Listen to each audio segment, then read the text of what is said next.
All right, so let's move on to control the process. This thing I'm about to tell you is one of the biggest sleeper wins I can possibly give you. You're gonna think it's totally stupid, but I promise you, this is the best thing that you can do to improve. It's about agendas. This is a typical agenda that I see all the time when people are selling to me. They send me an agenda for a meeting. They say, let's do introductions. I'll give you a company overview, a demo, and then we'll talk about next steps. I don't even know why they send it. It's totally useless. A next gen agenda, you can actually use it as a starting point in the discovery process. You can take control of the conversation early. You can direct the flow of how these engagements are going to go.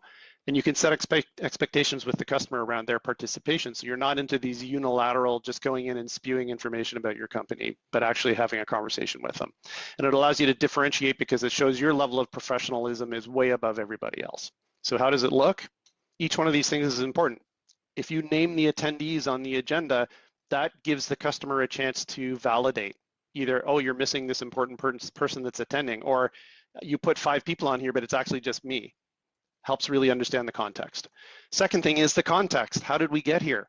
Our understanding of the situation so far is X, or we've had conversations with these 5 people and this is what we've learned.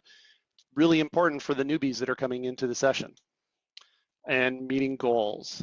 So specifically define, what does the customer want to get out of the meeting? Not you. What are they hoping to accomplish? And it could be multiple goals, 5 goals. And the topics. We want the customer to talk. So give them agenda topics, right? So tell us about the project background. How did you get to this point? Why are we having this conversation? What are the things that are important in this project? What have you looked at also? What other solutions have you looked at or options for solving this problem? So the goal is get the customer talking. I will explicitly send them questions that I'm going to ask them in the session so they know up front and they're prepared, and then give them a chance to tell us what they want. I have seen this turn into, I've had sales reps put this in a Google Doc and customers redline it with things like, do not say that word or we're going down a 20-minute rabbit hole. So it's super powerful. Use it all the time. And I swear it will help you in ways that you can't even imagine. I'm a huge proponent of this, and there's actually a book, it's out of print, called Stop Selling and Do Something Valuable. You can still get it on Amazon. Read chapters 1 to 8 and 10 and 14. I promise you, you'll be reading it thinking this is the goofiest book I've ever read, but the concept is strong. Hey, David, quick question about that structure for the approach for the agenda. Do you use that for the initial call or discover it only, or do you take that framework for all subsequent meetings? Every time I have a chance to use an agenda, I will. And in the book, the author says, even for social situations.